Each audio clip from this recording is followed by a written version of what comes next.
Thank you. Hello, Buckeyes. OH. OH. OH.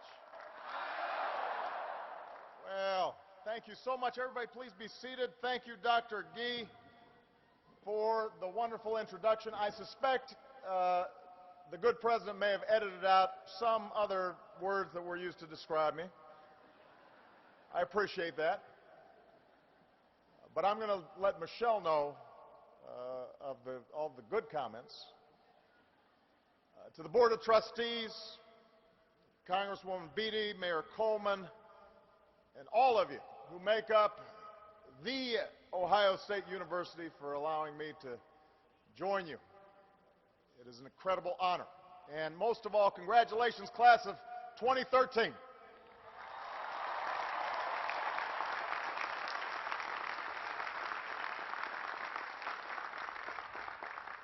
And of course, congratulations to all the parents, family, and friends and faculty here in the Horseshoe. This is your day as well.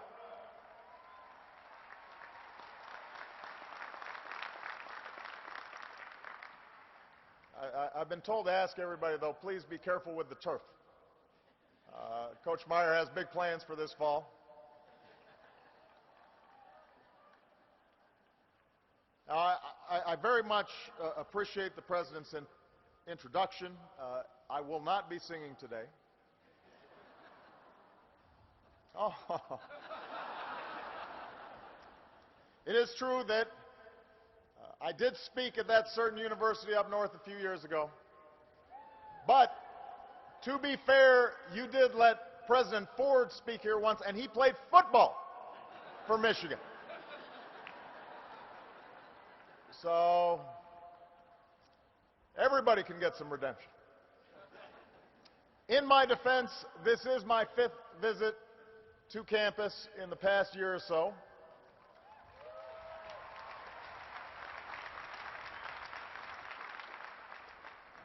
One time I stopped at Sloppy's to grab some lunch. Many of you, it's Sloopy's, I know. It's Sunday and I'm coming off a foreign trip. Anyway, so I'm at Sloopy's and many of you were still eating breakfast at 11:30 on a Tuesday. So to the class of 2013, I will offer my first piece of advice. Enjoy it while you can.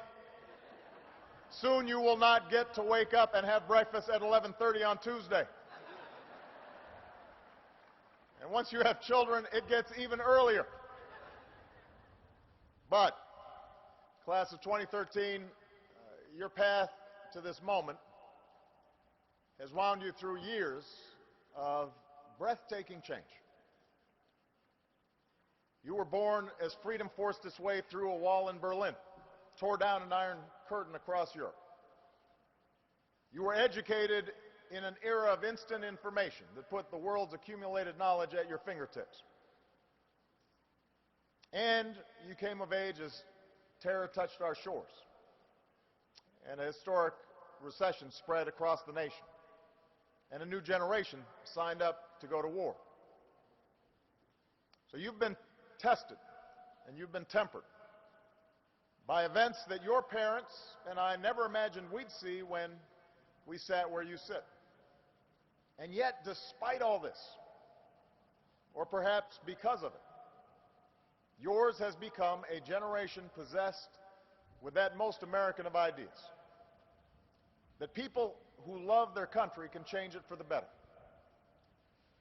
For all the turmoil, for all the times you've been let down or frustrated at the hands that you've been dealt, what I have seen, what we have witnessed from your generation, is that perennial, quintessentially American value of optimism, altruism, empathy, tolerance, a sense of community, a sense of service, all of which makes me optimistic for our future. Consider that today 50 ROTC cadets in your graduating class will become commissioned officers in the Army, Navy, Air Force, and Marines.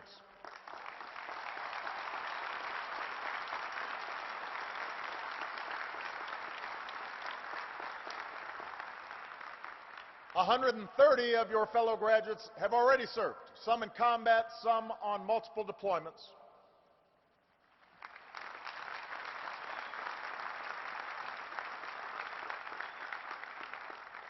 Of the 98 veterans earning bachelor's degrees today, 20 are graduating with honors, and at least one kept serving his fellow veterans when he came home by starting up a campus organization called Vets for Vets. And as your Commander-in-Chief, I could not be prouder of all of you.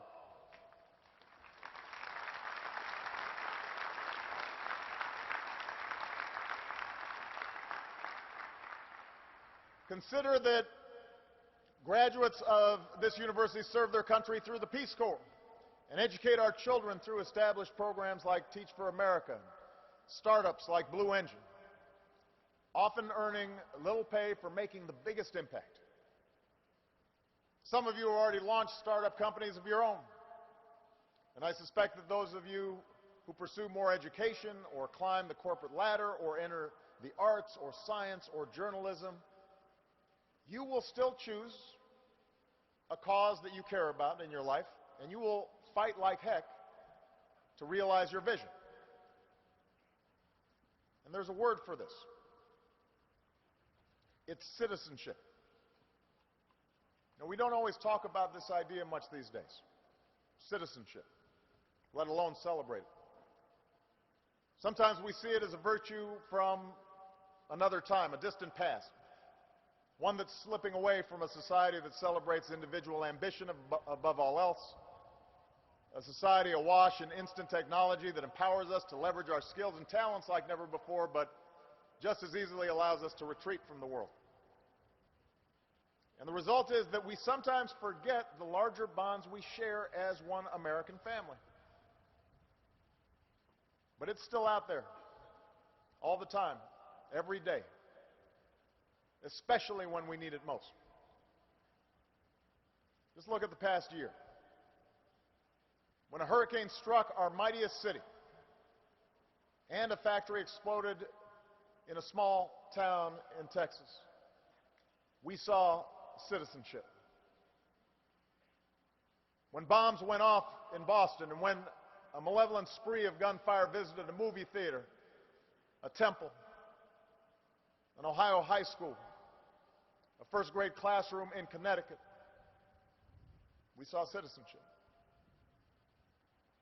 In the aftermath of darkest tragedy, we have seen the American spirit at its brightest.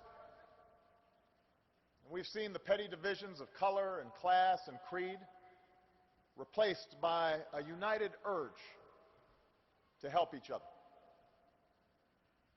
We've seen courage and compassion, a sense of civic duty, and a recognition we are not a collection of strangers.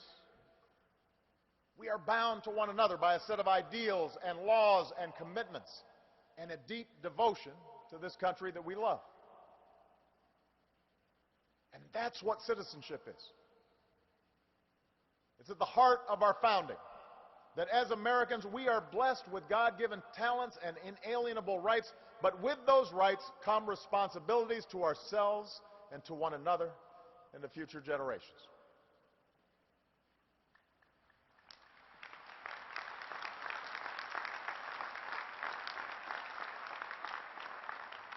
Now, if we're being honest with ourselves, as you've studied and worked and served to become good citizens, the fact is that all too often the institutions that give structure to our society have at times betrayed your trust.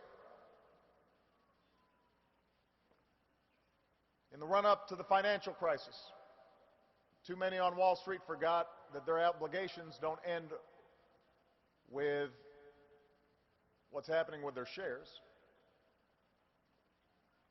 In entertainment and in the media, the ratings and shock value often trump news and storytelling. In Washington, well, this is a joyous occasion, so let me put it charitably. I think it's fair to say our democracy isn't working as well as we know it can. It could do better.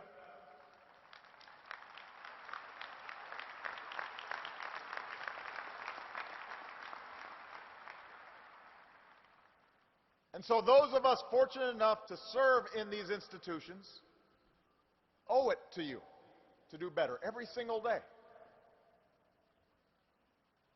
And I've been thinking a lot lately about how we can keep this idea of citizenship in its fullest sense alive at the national level, not just on Election Day, not just in times of tragedy, but all the days in between.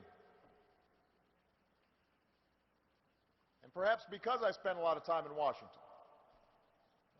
I obsess with this issue because that sense of citizenship is so sorely needed there.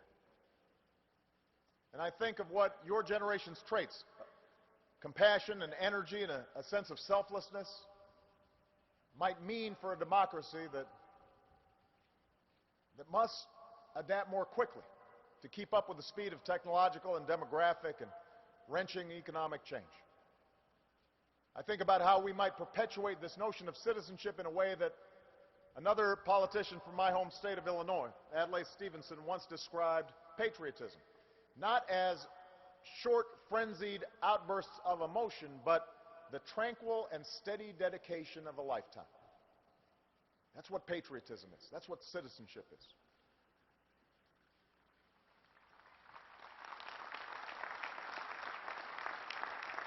Now, I don't pretend to have all the answers. I'm not going to offer some grand theory on a beautiful day like this. You guys all have celebrating to do. I'm not going to get partisan either, because that's not what citizenship is about. In fact, I'm asking the same thing of you that President Bush did when he spoke at this commencement in 2002. America needs more than taxpayers, spectators, and occasional voters, he said. America needs full-time citizens. And as graduates from a university whose motto is education for citizenship, I know all of you get that this is what you've signed up for. It's what your country expects of you. So briefly, I'll ask for two things from the class of 2013: to participate and to persevere. After all, your democracy does not function without your active participation. At a bare minimum, that means voting eagerly and often, not having somebody drag you to it at 11:30 when you're having breakfast. It means knowing who's been elected to make decisions on your behalf and what they believe in and whether or not they delivered on what they said they would. And if they don't represent you the way you want or conduct themselves the way you expect, if they put special interests above your own, you've got to let them know that's not okay. And if they let you down often enough, there's a built-in day in November where you can really let them know it's not okay.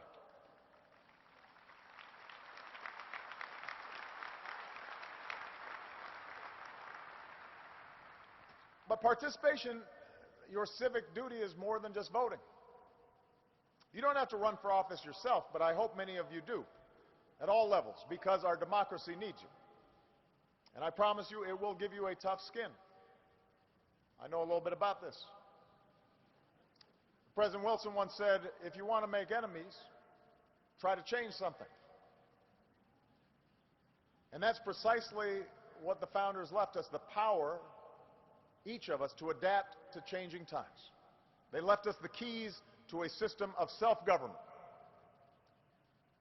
the tools to do big things and important things together that we could not possibly do alone, to stretch railroads and electricity and a highway system across a sprawling continent, to educate our people with a system of public schools and land-grant colleges, including The Ohio State University, to care for the sick and the vulnerable and provide a basic level of protection from falling into abject poverty in the wealthiest nation on earth, to conquer fascism and disease, to visit the moon and Mars, to gradually secure our God-given rights for all of our citizens, regardless of who they are or what they look like or who they love.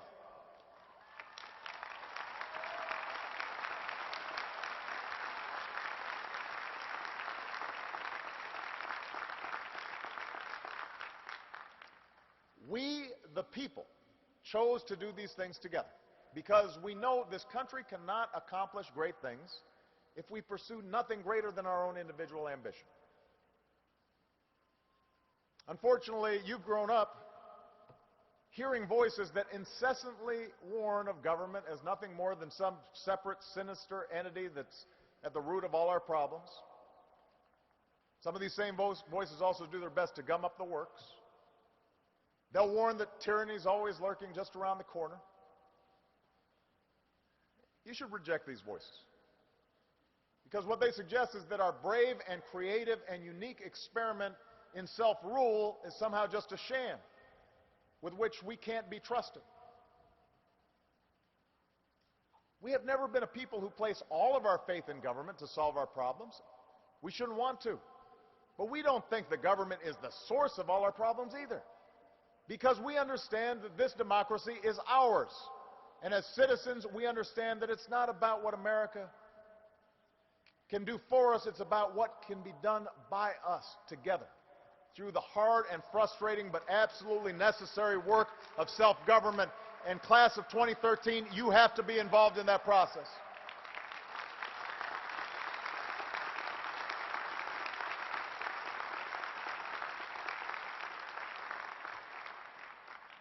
The founders trusted us with this awesome authority.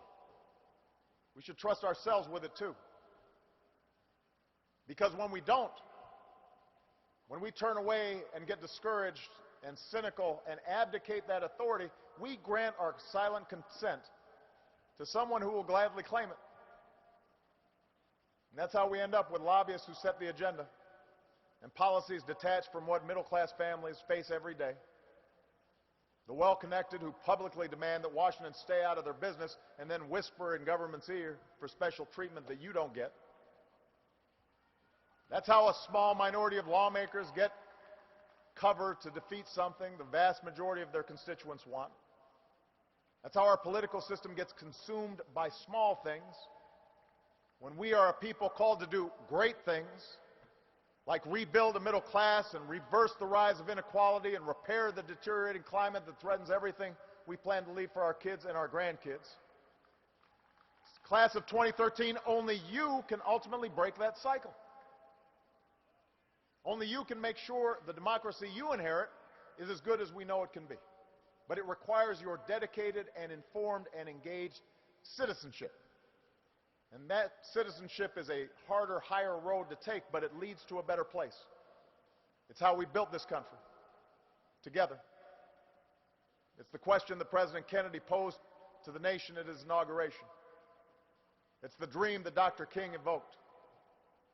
It does not promise easy success or immediate progress, but it has led to success. And it has led to progress. And it has to continue with you. Which brings me to the second thing I ask of all of you. I ask that you persevere. Whether you start a business or run for office or devote yourself to alleviating poverty or hunger, please remember that nothing worth doing happens overnight. A British inventor named Dyson went through more than 5,000 prototypes before getting that first really fancy vacuum cleaner just right. We remember Michael Jordan's 6 championships. We don't remember his nearly 15,000 missed shots. As for me, I lost my first race for Congress, and look at me now. I'm an honorary graduate of The Ohio State University.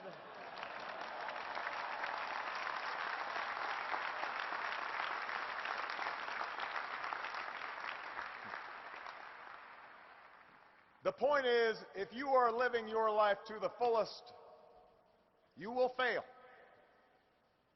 You will stumble. You will screw up. You will fall down. But it will make you stronger. And you'll get it right the next time, or the time after that, or the time after that. And that is not only true for your personal pursuits, but it's also true for the broader causes that you believe in as well. So you can't give up your passion if things don't work right away. You can't lose heart or grow cynical if there are twists and turns on your journey. The cynics may be the loudest voices, but I promise you, they will accomplish the least. It's those folks who stay at it. Those who do the long, hard, committed work of change that gradually push this country in the right direction and make the most lasting difference. So whenever you feel that creeping cynicism, whenever you hear those voices saying you can't do it, you can't make a difference, whenever somebody tells you to set your sights lower, the trajectory of this great nation should give you hope.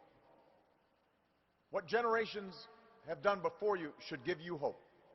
Because it was young people just like you who marched and mobilized and stood up and sat in to secure women's rights and voting rights and workers' rights and gay rights, often at incredible odds, often at great danger, often over the course of years, sometimes over the tranquil and steady dedication of a lifetime, and they never got acknowledged for it, but they made a difference.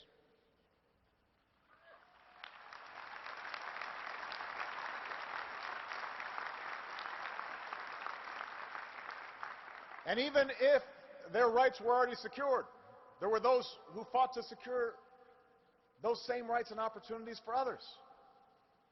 And that should give you some hope. Where we're going should give you hope.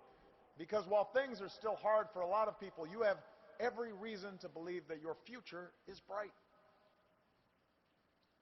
You're graduating into an economy and a job market that is steadily healing. The once dying American auto industry is on pace for its strongest performance in 20 years, something that means everything to many communities in Ohio and across the Midwest. Huge strides in domestic energy, driven in part by research at universities like this one, have us on track to secure our own energy future. Incredible advances in information and technology, spurred largely by the risk takers of your generation, have the potential to change the way we do almost everything. There is not another country on earth that would not gladly change places with the United States of America. And that will be true for your generation just as it was true for previous generations. So you've got a lot to look forward to, but if there's one certainty about the decade ahead, it's that things will be uncertain. Change will be a constant, just as it has been throughout our history. And yes, we still face many important challenges. Some will require technological breakthroughs or new policy insights. But more than anything, what we will need is political will to harness the ingenuity of your generation and encourage and inspire the hard work of dedicated citizens, to repair the middle class, to give more families a fair shake, to reject a country in which only a lucky few prosper because that's antithetical to our ideals and our democracy. All of this is going to happen if you are involved, because it takes dogged determination. The dogged determination of our citizens. To educate more children at a younger age, and to reform our high schools for a new time, and to give more young people the chance to earn the kind of education that you did at The Ohio State University, and to make it more affordable so that young people don't leave with a mountain of debt. That will take the care and concern of citizens like you.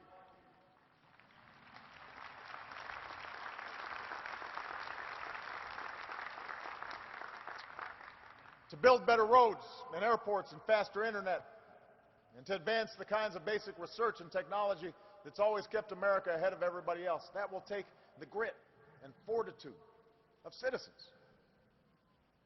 To confront the threat of climate change before it's too late. That requires the idealism and the initiative of citizens.